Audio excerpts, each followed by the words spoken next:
Hello, dear students. You are most welcome to your own channel English with Arkengo.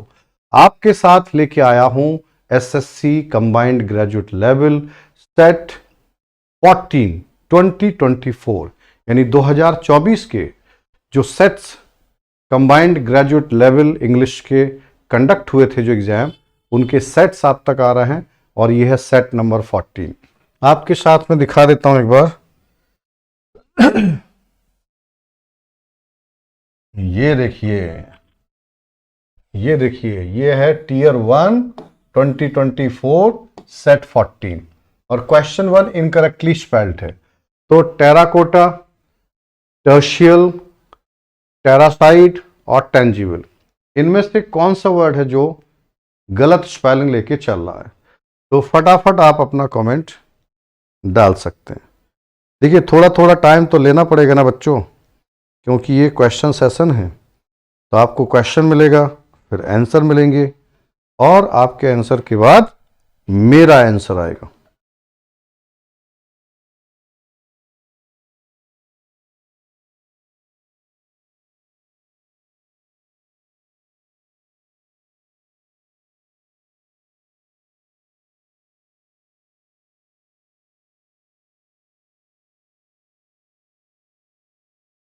तो question 1 का जो spelling गड़बड़ है वो फोर्थ का है, टेंजिबल।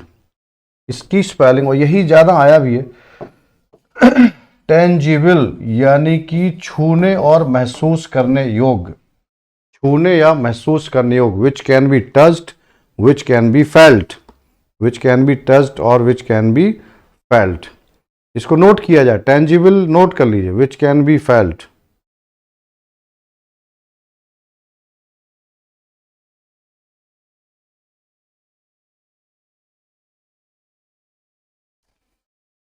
महसूस करने योग्य, देखने योग्य, इसकी स्पेलिंग होती है TANGIBLE। बाकी शब्द ऐसे ही हैं, टेराकोटा और ये टर्शियल, इनको आप क्रॉस चेक कर लें, लेकिन मेन वर्ड था tangible. The children have made the box. The children plural noun है, हैव मेड यानी कौन सा टेंस है? प्रेजेंट परफेक्ट है। तो the box has been made कहां पर है? ये तो दूसरे का सेकंड ऑप्शन। क्योंकि जो टेंस होगा, जैसे मान लीजिए हैज हैव के साथ क्रिया का थर्ड फॉर्म है ना, तो आप पैसिव में क्या चेक करने जाओगे? हैज, हैव, बीन और वर्ब का थर्ड फॉर्म। तो एक आसान सी चीज है जिससे आप चेक कर सकते हैं, right. Next question, a large flat area surrounded by seats used for sport और एंटरटेनमेंट, अरीना, डिपार्टमेंट, गार्डन और सीनेट। तो ऐसा क्षेत्र जो जिसपे सीट्स लगी हों स्पोर्ट या एंटरटेनमेंट के लिए, गार्डन होगा नहीं, सीनेट जो है पॉलिटिकल उसके लिए आता है, तो अरीना आपका यहाँ पे फर्स्ट ऑप्शन होगा, अरीना। ये भी आपके एग्जाम में आ चुका है, अरीना यानी ऐसा क्षेत्रफल जिसके चारों तरफ सीट्स लगी हों, तो इसको बोलते हैं अरीना।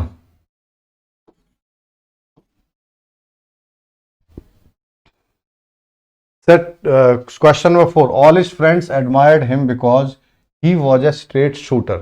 यहाँ पे स्ट्रेट शूटर एक इडियम है, स्ट्रेट शूटर का thoroughly upright straightforward person, यही सबसे बेस्ट इंटरप्रिटेशन है। तो आप इसमें जाएंगे 4 का 1, यानी सीधा सीधा स्पष्ट व्यक्ति होना, क्लियर कट पर्सन के रूप में होना, ये इसका आंसर है। वैसे भी जब कोई इडियम आता है और कोई ऑप्शन लंबी इंटरप्रिटेशन पे हो तो वही ज्यादातर आंसर भी बनता है। The wedding was put on,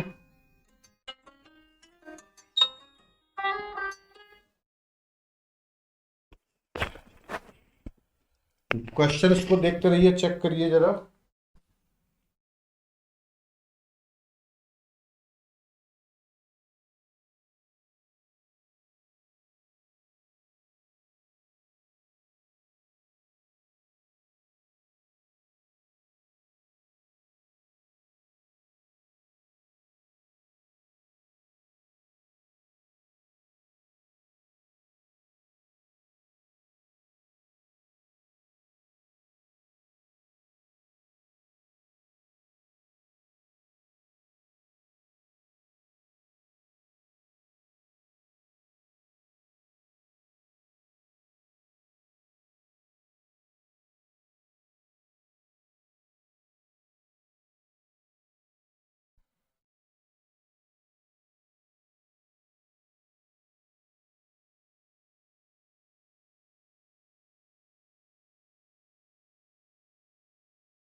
चल मेरे भाई, क्या है क्वेश्चन का आंसर, फटाफट जवाब दीजिए।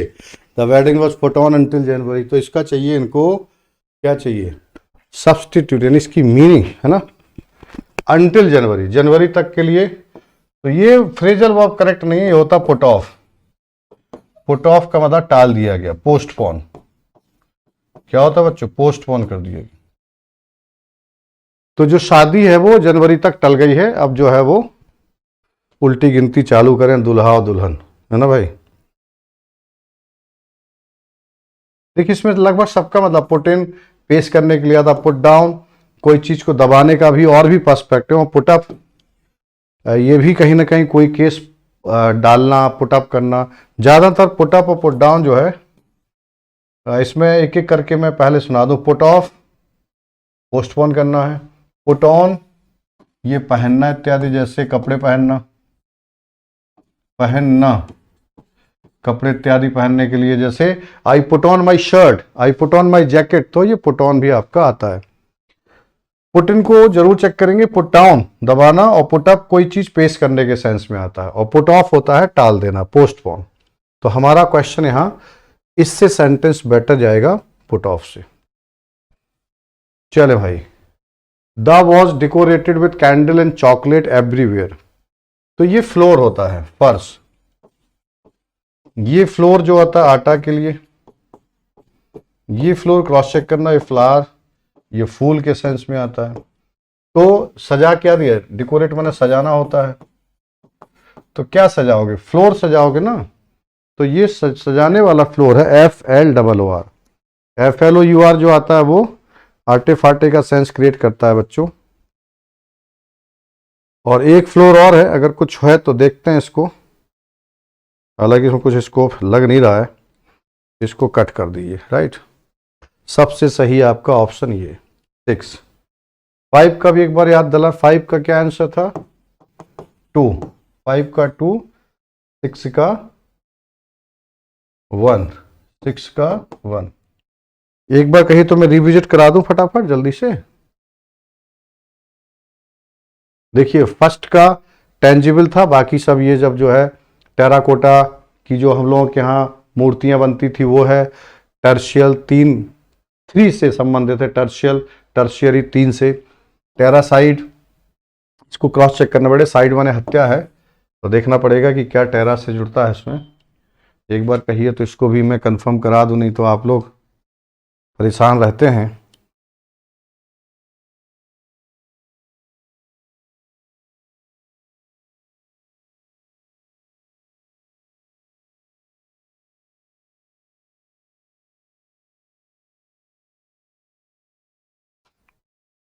टेरासाइड यानी कि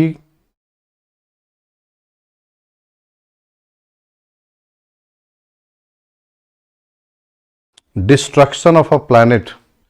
टेरासाइड का मतलब डिस्ट्रक्शन, यानी कि धरती का विनाश, इससे जुड़ा है, धरती का विनाश टेरासाइड में। पे 2 पे जो है प्रेजेंट परफेक्ट था, तो इसका टेंस वाइज दूसरा ऑप्शन था। 3 पे आपका अरीना, चूंकि ऐसा क्षेत्रफल जिसमें कोई ना कोई स्पोर्ट या एंटरटेनमेंट हो और किनारे किनारे सीट हो, स्टेडियम या अरीना ही को पढ़ सकते हैं, स्टेडियम या अरीना। और चौथा था all his friends admired him because he was a straight shooter. Straight shooter होता जो सीधा बोलने वाला साफ सुथरा पर्सन होता, तो फर्स्ट ऑप्शन था 4 का। 5 में आपका पुट ऑफ आया क्योंकि शादी जनवरी तक टली हुई है।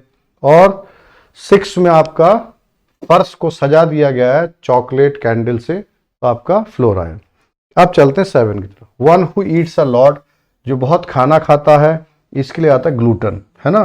तो 7 का 4 ऑप्शन है। पेटू बोलते हैं इसको, बहुत ही भुक्कड़ टाइप का। शेफ खाना बनाने वाला एक्सपर्ट होता है, खाना बनाने वाला एक्सपर्ट। और शॉफर जो होता है ये गाड़ी चालक होते हैं, यानी ड्राइवर होते हैं। लेकिन ये ड्राइवर जानते हैं बड़े लोगों के, राजा महाराजाओं के या बड़े बड़े उद्योगपतियों के जो गाड़ी चालक होते हैं उनको बोलते हैं शॉफर। स्टीवर्ड जो है वो गृह स्वामी या फिर खाने पीने का जो प्रबंध करने वाला होता है उसे स्टीवर्ड बोलते हैं।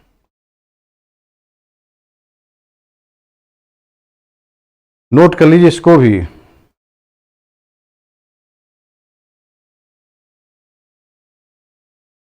यात्रियों की देखभाल करने वाला, है ना, खाने पीने का ध्यान रखने वाला स्टीवर्ड होता है, जहाज इत्यादि में पाया जाता है। यात्रियों का, खाने पीने का और चिंताएं करने वाले को स्टीवर्ड, है ना। अब जाते हैं हम लोग इनकरेक्टली स्पेल्ड में, जैसे सुपरसीड की स्पेलिंग, एग्जैजरेट, हैरेसमेंट और अक्रेंस। तो कौन सा ऐसा वर्ड है जिसकी स्पेलिंग गड़बड़ है? जल्दी से 10 सेकंड लीजिए और आंसर कर दीजिए। 10-10 सेकंड से ज़्यादा का टाइम आप मत लीजिए।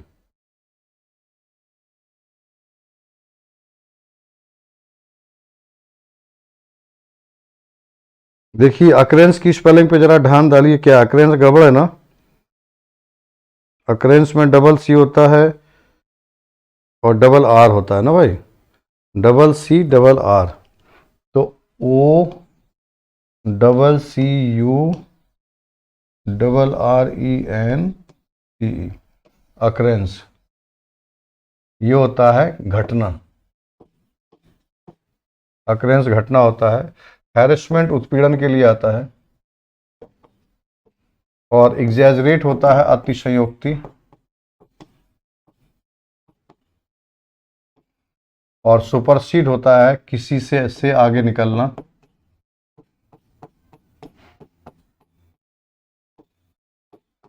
या किसी से आगे जाकर कोई काम करना सुपरसीड में आता है। I have the 100 reasons not to, यहाँ पे टू नॉट नहीं, जब भी टू क्रिया का फर्स्ट फॉर्म हो तो नॉट यहाँ पर नहीं बल्कि नॉट यहाँ पर होता है। यही बात ध्यान रखना है आपको कि ये नॉट गलत है, ये पोजीशन सही है। यानी इन्फिनिटिव को निगेट करने के लिए जो नॉट आता है वो टू के पहले आता है, टू के बाद नहीं आता है, राइट। तो नॉट टू को करेक्शन करना, तो ये एरिया है टू, यानी 9 का 2। कौन सा होगा? 9 का 2 होगा। सारे क्वेश्चन आसान है। 10 को देखो। My uncle lives in New York so I only see him once in a blue moon का मतलब होता है रियरली, कभी कभार ही मेरी उनसे मुलाकात होती है। तो ये है वेरी ऑफन नहीं, not very often. Not very often बराबर पढ़ोगे रियरली, यानी कभी कभार। तो हो गया 10 का 3। 10 का कौन सा ऑप्शन हो गया? तीसरा हो गया। यानी मेरे अंकल न्यूयॉर्क में रहते हैं इसलिए कभी कभार ही मेरी उनसे मुलाकात होती है। One of Ram's leisure LEI activities is tennis. Leisure activity होता है फुर्सत के क्षण का, खाली वक्त की। लैंग्वेज का मतलब होता है सफर करना। लीड मेन रिक्रिएशन यहाँ पे जाएगा, क्योंकि जब आदमी खाली होता है तो मनोरंजन ही करना चाहता है। जैसे आप खाली होते तो क्या करते हैं? एंजॉय करते हैं।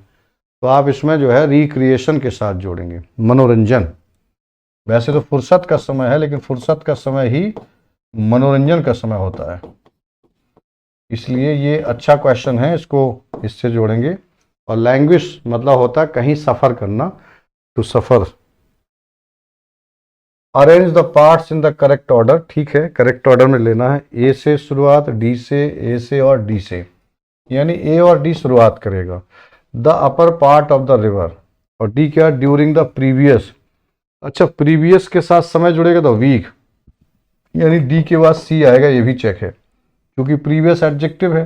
तो प्रीवियस किससे जुड़ेगा? During the previous continuous rain, और on the upper part of the river there had been during the previous week there had been continuous rain on the upper part of the river। तो ये है आपका D के बाद सी किसमें है? इसमें है, इसमें है, इसमें नहीं है, इसमें नहीं है। तो इसमें से चेक करना है। तो बेहतर शुरुआत डी से हो रही है, क्योंकि डी के बाद सी भी चाहिए ना हमें, क्योंकि ये जो प्रीवियस एडजेक्टिव है वो किससे जुड़ेगा? समय से। तो ड्यूरिंग द प्रीवियस वीक यानी कि डी सी, और फिर हो जाएगा, तो कहाँ से चलेंगे? During the previous week there had been continuous rain, on के साथ जाएगा part of the river, on तभी लगेगा पार्ट के साथ। तो ये हो गया DCBA, यानी सेकंड ऑप्शन हो गया। आप भी थोड़ा सा सुना करिए ध्यान से, क्योंकि जो जम्बल्ड सेंटेंस होते हैं उनमें थोड़ी सी ग्रामर, थोड़ी सी लॉजिकल मीनिंग को जैसे ही सेट करोगे आइडिया लगने लगता है कि कौन सा ऑप्शन होगा। सबसे सरल क्वेश्चन माने जाते हैं। I was happy to know that Sheela passed a final exam. यहाँ पे अपोजिट चाहिए of the underline, I was happy to know, तो हैप्पी का अपोजिट होगा ना, हैप्पी का अपोजिट बिल्कुल इसी का अपोजिट मांगा है, तो 13 का सैड होगा, 13 का 2। जॉयफुल इसका पर्यायवाची है, एक्साइटेड कहीं ना कहीं, अपबीट भी जो है उत्साहित या बहुत खुश, अपबीट होता उत्साहित या बहुत खुश, उत्साहित या बहुत खुश, तो हैप्पी का अपोजिट मांगा था, आप चेक कर लेंगे। 14 में सेलिब्रेट पर्यायवाची मांगे, सेलिब्रेट एंजॉय करने के लिए आता तो रिजॉयस, ये भी एंजॉय करना, किसी चीज का उत्सव मनाना। बिच जो है वो कुतिया के लिए आता है, डोंट साहस के लिए आता है, अश्योर होता है आश्वस्त करना, अश्योर क्या है, आश्वस्त करना।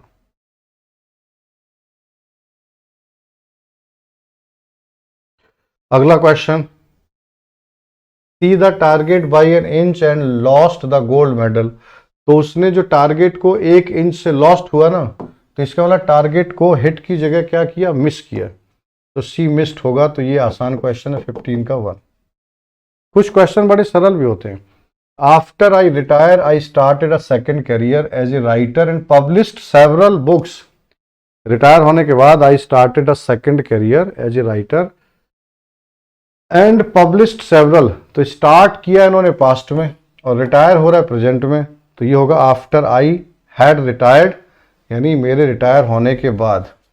ये पहला एक्शन है, उसके बाद ये किया ना।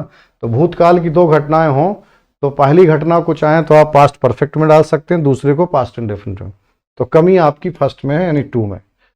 अगर भूतकाल की 2 घटना, पहले रिटायर हुए फिर स्टार्ट किया सेकंड कैरियर, तो रिटायर होने का घटना पास्ट का है, इन्होंने प्रेजेंट में लिखा है, तो पास्ट में भी बहुत पहले का, इससे पहले की घटना है।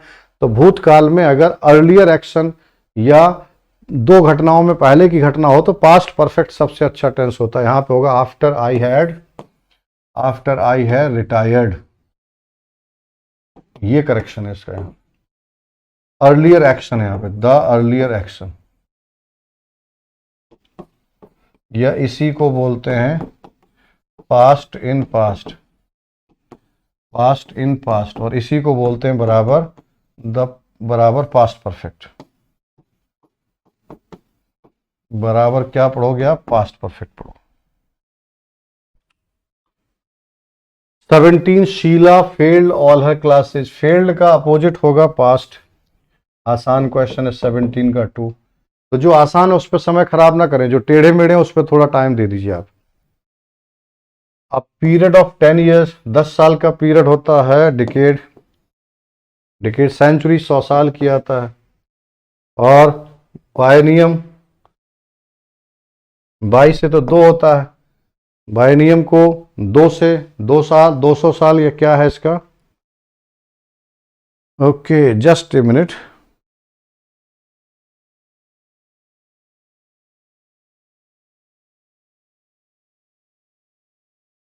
बायनियम 2 साल के लिए आपका आ रहा है सिर्फ a period of 2 years, a period of 2 years. Century a period of 100 years. Decade a period of 10 years.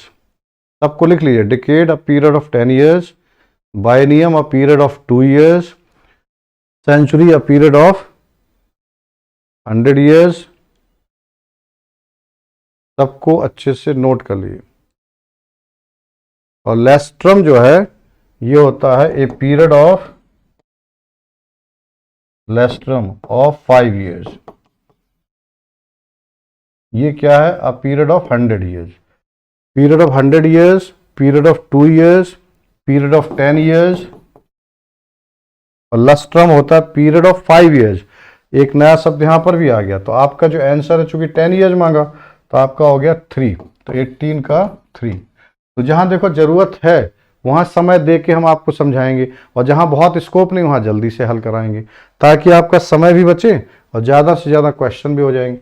They are organising a concert for charity. तो ये प्रेजेंट कॉन्टिन्यूअस है, इसका इज एम आर बीइंग के साथ जाना है, तो being इसमें मिला, इसमें मिला, और सब्जेक्ट क्या बनेगा, अ कंसर्ट। तो concert is being concert for charity is organise, no passive चाहिए, तो तीसरा बनेगा इसका 19 का 3, 19 का थर्ड बनेगा इसमें, 19 का थर्ड बनेगा दोस्त इसमें। अब आ जाओ 20 पर, इसमें लिखा जम्बल्ड, तो ये डी से स्टार्ट, ए से, बी से और सी से। देखते हैं कौन शुरुआत करेगा। पहले तो दीज ऐसे शब्द से शुरुआत नहीं करते हैं, this that these those. Third person pronoun से शुरुआत करने से बचते हैं, तो आपके दो तो यही हो गए। और when we connect this design, यहाँ पे भी दिस आ गया तो इसको भी शुरू नहीं करेंगे, तो बचा अकेला ये, यानी Alessandro Volta discovered electric battery, यानी डी से स्टार्ट होगा, फिर सी होगा, he made 2 strips of different metal, फिर बी होगा, these metal strip were put in a sulphuric acid solution, फिर लास्ट में होगा when we connect this design with a wire electricity flows, है ना, बिजली आने लगती है। तो ऑप्शन कौन सा रहा, डी सी बी। आसान था, इसमें ग्रामेटिकली जा सकते हैं। फिर से सुन लो, दिस दैट दीज दो जिस सेंटेंस में हो उसको पहला सेंटेंस नहीं बनाते, तो इसको काटा, इसको काटा। थर्ड पर्सन प्रोनाउन जिसमें हो जनरली उसको पहला सेंटेंस नहीं मानते हैं, तो डिसीजन हो गया डी से चालू होगा। डी से चूंकि एक ही ऑप्शन था तो दम से मुहर लगा दो कि फर्स्ट ऑप्शन होगा। ये है ट्रिक्स, ये सब आर्केंगो ट्रिक्स हैं जम्बल्ड की, बहुत प्यारी ट्रिक्स हैं। अगर पूरा सुनोगे तो मजा आ जाएगा, अगर पूरी प्रैक्टिस करोगे तो जम्बल्ड यूं आराम से करोगे। क्लोज टेस्ट पे चलूं, ओके, छोटा सा है। Earthquake is the breaking and displacement of substantial portion of the earth's outer rocky crust. भूकंप पृथ्वी की जो ऊपर वाली क्रस्ट यानी परत होती, लेयर, उसका टूटना होता है और उसका डिस्प्लेसमेंट माने विस्थापन होता है। तो अर्थक्वेक इज द एक्सपेंसिव, विस्तार, डेलिबरेट, जानबूझ के, इनोवेटिव यानी होता है आविष्कार या नया, ये होता है एब्रप्ट। तो ये एब्रप्ट ब्रेकिंग, अचानक, एब्रप्ट का मतलब होता है सडन। तो भूकंप आएगा तो अचानक टूटेगा ना, तो एक्सपेंसिव होता है फैला हुआ, डेलिबरेट होता है जानबूझकर, इनोवेटिव होता है नया, तो ये होगा अचानक जो है वो ब्रेकिंग होती है। सेंस भी देखना, चूंकि भूकंप का मामला है तो अचानक टूटता है। During an earthquake rock disturbance can cause, जो चट्टानों का डिस्टर्बेंस है, जो चट्टानों का डिस्टर्बेंस है ना, can cause rivers to change their flow, इससे नदियों का फ्लो बदल सकता है। लैंडस्लाइड बाय अर्थक्वेक, और फिर लैंडस्लाइड भी होते हैं अर्थक्वेक से। तो लैंडस्लाइड जिसकी शुरुआत, ट्रिगर माने स्टार्ट होना, लैंडस्लाइड किससे होता है, अर्थक्वेक से, तो ट्रिगर्ड आता है। Triggered can cause significant destruction and loss of life. Tsunamis are a of damaging waves, तो सुनामीज आर ए के साथ अरेस्ट बिल्कुल नहीं, डिसऑर्डर नहीं, इंटरप्शन या फिर सक्सेशन। ये सक्सेशन होता है एक के बाद एक, आ रहा सक्सेशन ऑफ, यानी उसके बाद जो सुनामीज है, succession of waves, succession of waves होगा पक्का 23 है ना, ये 23 सक्सेशन ऑफ वेव्स। सक्सेशन माने एक के बाद एक लहरें उठना, तो सक्सेशन ऑफ वेव्स होता है caused by large earthquake that can occur under the ocean, जो समुद्र के नीचे होता है। earthquake can directly kill anyone, earthquake सीधा किसी को मार सकते हैं। many and injuries are caused by falling debris, यानी गिरते हुए मलबे से इंजरीज भी होती हैं। तो many, viability, survival, fatalities और durability। तो भूकंप में तो फैटेलिटीज होती है, यानी लोग मरते हैं, तो मरने के लिए फैटेलिटी जाएगा, तो यहाँ पर तीसरा हो जाएगा। एक बार आपके सामने स्क्रीन पे मैं पूरा सुना देता हूं। अर्थक्वेक अचानक यानी एब्रप्ट, यहां पे क्या लिया था, एब्रप्ट, अचानक टूटने की घटना है। Substantial portion of earth outer rocky crust का। During an earthquake rock disturbance can cause rivers to change their flow, rock disturbance जो है वो चेंज ऑफ फ्लो मतलब बदल सकता है नदियों का बहाव। लैंडस्लाइड ट्रिगर्ड यानी जो लैंडस्लाइड की शुरुआत होती है अर्थक्वेक से, can cause significant destruction and loss of life. Tsunamis are a succession माने one by one, damaging waves होती हैं caused by large earthquake that occur under the ocean, जो समुद्र के नीचे से उठती है सुनामी, यानी बड़ी और ऊंची लहरें। अर्थक्वेक रियरली डायरेक्टली किल एनीवन, ये कभी कभार मतलब सीधा किसी की जान नहीं लेता है, ये लिखा था यहाँ पे, इसको मैं शायद ठीक से नहीं पढ़ पाया था पहले। अर्थक्वेक्स रियरली डायरेक्टली किल एनीवन, यानी अर्थक्वेक कभी कभार ही सीधे जान लेता है, लेकिन इनडायरेक्टली मैनी के बाद यहाँ फैटलिटीज एंड इंजरीज, यानी कई लोगों की मौत और कई लोग घायल, कॉज्ड बाई फॉलिंग डेब्रिस, जो मलबा अलवा गिरता है ना बिल्डिंग्स का, and the fall of structure, जो बिल्डिंग वगैरह गिरती। The of an earthquake relies on how much and how far rock cracks and shift. तो यहाँ पे एक मिनट, लास्ट क्वेश्चन एक और था ये भी। The of an earthquake relies on, जो अर्थक्वेक का पैमाना है कि कितने बड़े पैमाने पर अर्थक्वेक है, इसके लिए मैग्नीट्यूड आता है। अच्छा, ये भूकंप को लेके था। जो लोग भी इंग्लिश में ये क्लोज टेस्ट करने में तकलीफ में है, यह स्पष्ट करता है कि वो लोअर क्लास की एनसीईआरटी कभी नहीं पढ़े होंगे इंग्लिश की। जैसे इंग्लिश में एसएसटी पढ़िए छोटी कक्षाओं में, तो कहीं भूगोल, कहीं हिस्ट्री, कहीं पॉलिटी, ये सब थोड़ा थोड़ा सा एनसीईआरटी के माध्यम से भी अगर पढ़े रहोगे तो ये मैग्नीट्यूड भूकंप के साथ जुड़ना, टिगर शब्द का आना, एब्रप्ट ब्रेकिंग का आना, ये सब वहाँ सामान्य रूप से शब्द टकराते हैं। तो कहने का आशय है कि जो क्लोज टेस्ट में कमजोर होते हैं उनको एक सिंपल एडवाइस है कि थोड़ा सा अंग्रेजी माध्यम की छोटी कक्षाओं की किताबें जो एसएसटी वगैरह की हैं उनको जरूर पढ़िए बेटा, बड़ा फायदा मिलता है। न्यूज़पेपर जरूर पढ़िए, बड़ा फायदा मिलेगा। क्योंकि देखो, ये मत सोचा करो कि ये तो 25 क्वेश्चन है या 45 क्वेश्चन है। जब तक पढ़ोगे नहीं ठीक से इन सब चीज़ों को, तब तक ये फंस जाएंगे क्वेश्चन। अगर 5 में से 2 ही 3 फंस गया तो मामला खराब होने वाला है फिर। इसलिए मैं एडवाइस देता रहता हूँ। प्रकाश थोड़ा कम था, लेकिन मैंने वीडियो शूट कर दिया है। उम्मीद है कि आप इसको जरूर एंजॉय किए होंगे और मैं फिर एक क्लास जल्दी लेके आऊँगा।